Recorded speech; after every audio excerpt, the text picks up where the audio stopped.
Pierre, proudly using the Dark Triad as a campaign strategy, recently did the world's worst Rick Mercer impression, walking through downtown, I don't know, somewhere, and he wants everyone to know that he's going to fix Canada by convincing poor people to hate even poorer people. Yeah, that sounds like that'll work. Now, Pierre is claiming that fake refugees are getting deluxe Nintendo Switch 2 editions of our healthcare.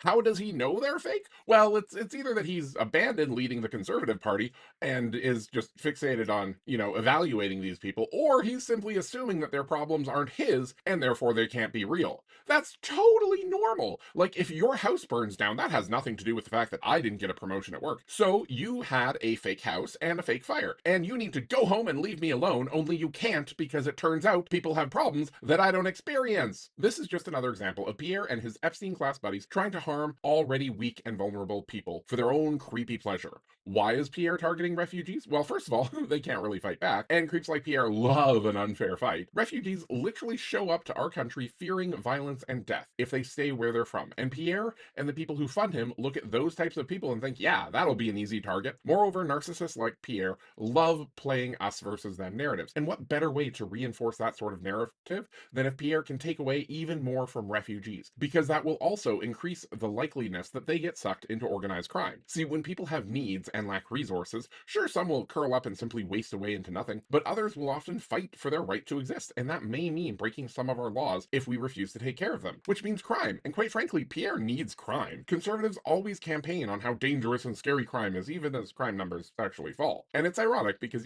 their donors tend to be the biggest criminals of all. And their policies have proven time and time again to be the worst thing for vulnerable people, and it drives vulnerable people to commit crime. So yeah, Pierre seems to be really focused on axing stability in society.